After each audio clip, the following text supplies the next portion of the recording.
Welcome to என்னுடைய சமையல். நாம் இன்றைக்கு நல்ல சாஃப்டான ஆப்பம் செய்ய போகிறோம். இந்த ஆப்பம் எப்படின்னா, ஈஸ்ட் சேர்க்காம, பேக்கிங் சோடா சேர்க்காம, நம்ம கூழ் காய்ச்சி சேர்க்காம, பழைய சாதம் சேர்க்காம சாஃப்டாக செய்ய போகிறோம். அது எப்படி வருதுன்னு பார்ப்போம். இப்போ இதுக்கு வந்து சரியான அளவு நான் போடுவேன். நான் இப்படி தான் செய்வேன் ஆப்பம். இது மாதிரி நீங்கள் செய்து பாருங்கள்.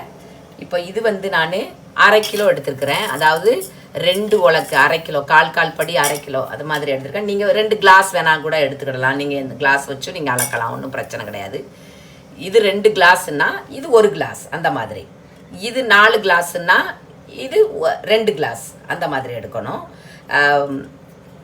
உளுந்து வந்து நான் வந்து இப்படி இவ்வளவு இந்த மாதிரி தான் சேர்ப்பேன். இதில் எவ்வளவு வருதோ மெஷர்மெண்ட்டு 2 டேபிள் ஸ்பூன் வரும். அந்த மாதிரி சேர்த்துக்கோங்க. இன்னொன்று, நீங்கள் அதிகமாக இது 2 யூஸ் பண்ணுறீங்கன்னா இந்த அளவு அதிகமாக போடக்கூடாது. வேணால் கொஞ்சம் ஒரு 1/4 டீஸ்பூன் 1/2 டீஸ்பூன் வேணால் அதிகமாக சேர்த்துக்கிடலாமே ஒழிய நீங்கள் இந்த மெஷரை அதிகமாக கூட்டக்கூடாது. இதையும் கூட்ட வேண்டிய அவசியம் இல்லை. வேணால் ஒரு 2-3 பிஞ்ச் வேணால் அதிகமாக சேர்த்துக்கிடலாம், அவ்வளவுதான். அந்த மாதிரி. இப்போ இது 2 நான் உலக்கு வச்சு நான் மெஷர் பண்ணியிருக்கேன், பார்ப்போம். இப்போ இது 2 நான் இந்த மாதிரி உலக்குக்கு இந்த மாதிரி, இது வந்து 1/4 படி உலக்கு இந்த மாதிரி. இப்போ இது 2, இது 1, இந்த மாதிரி 2 மாதிரி. இன்னும் கூட கொஞ்சம் கூட வேணால் சேர்த்துக்கிடலாம். அந்த மாதிரி 2 இது போதும், கரெக்டான அளவு தான். இப்போ பச்சரிசி 1 உலக்கு நான் சேர்த்துருப்பேன், கரெக்டாக. இது 1 உலக்கு. இப்போ இது பெரிய டேபிள் ஸ்பூனுக்கு 1, கரெக்டாக 2 இருக்கும். கரெக்டாக இந்த மாதிரி 2 டேபிள் ஸ்பூன் சேர்த்துக்கோங்க. இது வந்து 1/2 டீஸ்பூன் இந்த மாதிரி, 1/2 டீஸ்பூன், கரெக்டாக 1/2 டீஸ்பூன் இந்த மாதிரி சேர்த்துக்கிடணும். இதை நல்லா கழுவிட்டு ஒரு 2-3 டைம் கழுவிட்டு இதை நம்ம தண்ணி கலந்து ஒரு 3 to 4 ஹவருக்கு சோக் பண்ண போகிறோம். நான் புழுங்கல் அரிசி சேர்த்துருக்குறேன். புழுங்கல் அரிசி 2 உலக்கு, பச்சரிசி 1 உலக்கு அந்த மாதிரி. இப்போ இது 3 to 4 ஹவர் நல்லா ஊறிக்கிடட்டும். 4 ஹவர் ஆகிட்டு நல்லா ஊறிட்டு இப்போ நம்ம இதை அரைச்சி எடுத்துருவோம். நல்லா சாஃப்டாக நல்லா மையாக அரைச்சிருவோம். இந்த மாதிரி முதல்ல தண்ணி ஊற்றிக்கிடணும். அப்படி நீங்கள் அரிசியை போட்டிங்கன்னா ஸ்டக் ஆயிடும். எப்படி இப்போ அரைச்சி எடுத்துக்கிடணும். இந்த மாதிரி அரைச்சிக்கிடணும். இப்போ தண்ணி வந்து இவ்வளோ தண்ணி இப்போ இருந்தால் போதும். காலையில் இன்னும் கொஞ்சம் தேவைன்னா தண்ணி நம்ம கலந்துக்கிடலாம். இப்போ இதில் நம்ம உப்பு கலந்துக்கிடுவோம். தேவையான அளவு உப்பு கலந்துக்கோங்க. இப்போ இதை நல்லா கைட்டு மிக்ஸ் பண்ணலாம், நீங்கள் கரண்டிட்டு மிக்ஸ் பண்ணலாம். அந்த மாதிரி. இன்னொன்று, இதில் உங்களுக்கு தேங்காய் பால் போடணும் அப்படின்னா தேங்காய் பால் நீங்கள் இதை கலந்து வைக்கலாம். நல்லா காலையில் நல்லா புளிக்கணும். புளிச்ச மாதிரி நல்லா மிக்ஸ் பண்ணிவிட்டு வச்சிடணும் ஓவர் நைட். காலையில் அது நல்லா புளித்த உடனே எடுத்து நம்ம ஆப்பம் செய்யணும். புளிக்காட்டி அவ்வளோ நல்லா வராது.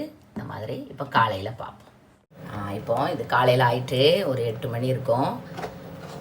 பாருங்கள் எவ்வளோ அழகாக பொங்கி இருக்குது. நீங்கள் என்ன பண்ணுங்கள், ஒரு 5-6 மணிக்கே நம்ம இதை அரைச்சி வச்சிடணும். அரைச்சி வச்சா நல்லா பொங்கி வரும். இந்த மாதிரி இப்போ நல்லா கலக்கிட்டு தண்ணி தேவைப்பட்டால் தான் ஊற்றுவோம், இல்லாட்டி தேவையில்லை. நல்லா கலக்கும்போது நல்லா லிக்விட் ஆயிரும். ஏன்னா கரெக்டான தண்ணி தான் நான் ஊற்றிருக்கிறேன். பார்ப்போம். நல்லா கலக்கிட்டு இப்போ நமக்கு தண்ணி கலக்க வேண்டிய அவசியம் இல்லை, நல்லா லிக்விடாக வருது. இன்னொன்று, நீங்கள் நைட்டே தேவையான தண்ணியை கலந்து வச்சுருங்க. நான் இப்படி தாய்ச்சில் செய்வேன், சில நேரம் பேன்லேயும் செய்யலாம். அந்த மாதிரி இப்போ தாய்ச்சி வந்து சுட்டுருக்கணும். அதே சமயத்தில் நமக்கு அடுப்பு கொஞ்சம் குறைச்சி வச்சுக்கிடணும், ஸ்லோவாக வச்சுக்கிடணும். அந்த மாதிரி இப்போ மாவு நல்லா கலக்கிட்டு மாவை ஒரு கரண்டி ஆனால் கூட கொஞ்சம் கூட ஊற்றிடலாம். ஊற்றி அடுப்பை ஸ்லோவாக வச்சுக்கோங்க.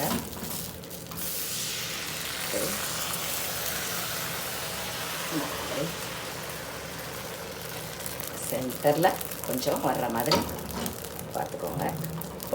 இப்போ எண்ணெய் போடக்கூடாது, எண்ணெய் நான் போட மாட்டேன். தேவைப்பட்டால் நம்ம இங்கே போட்டுக்கிடலாம். ஸோ இன்னும் லைட்டே ஆன் பண்ணலை.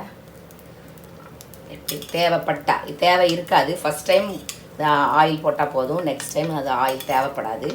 இப்போ பாருங்கள், இப்போ நம்ம கவர் பண்ணி வச்சிடணும். ஒரு 1 நிமிஷம் போதும். 1 1.5 நிமிஷம் வரை கொஞ்சம் தீயை அதிகப்படுத்திக்கிடணும். அதிகப்படுத்திட்டு பாரு, இப்போ வெந்தோம். இப்போ பார்ப்போம், சென்டரில் இப்படி வெந்திருக்கணும். இப்போ பாருங்கள், நல்லா எட்ஜி விட்டுட்டு இந்த மாதிரி இப்போ நம்ம எடுத்துரும்.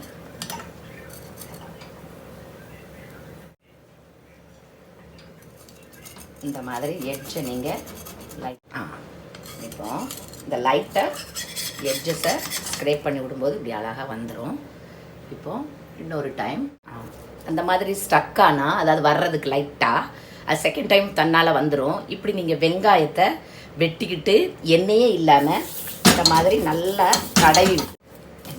தடவிட்டு அதுக்கப்புறம் நீங்கள் மாவு ஊற்றலாம். நல்லாவே வரும் அந்த மாதிரி.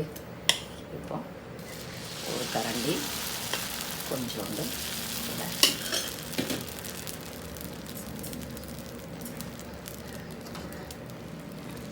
செய்தாலே போதும். எவ்வளோ உங்களுக்கு பெருசு வேணுமோ அதன் பிரகாரம் இங்கே ஊற்றிக்கிடணும்.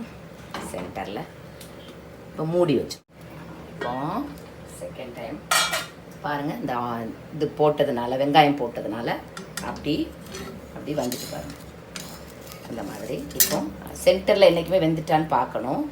பார்த்துட்டு நீங்கள் இங்கே பாருங்கள், நீட்டாக நீங்கள் உங்களுக்கு இப்படி முடியலை அப்படின்னா நீங்கள் சும்மா பேனில் பண்ணலாம். நமக்கு டேஸ்ட்டு தான் முக்கியம், சைஸை விட. இப்போ பாருங்கள், சூப்பராக வந்துட்டு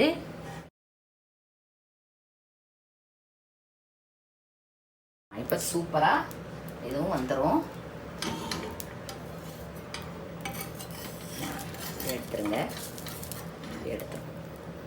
சூப்பராக இந்த மாதிரி நல்லா சாஃப்டாக, நல்லா எட்ஜில், நல்ல ஓரத்தில் நல்லா கிறிஸ்பாக வந்துடும். பாருங்க, இந்த மாதிரி சூப்பராக அப்படி வரும்.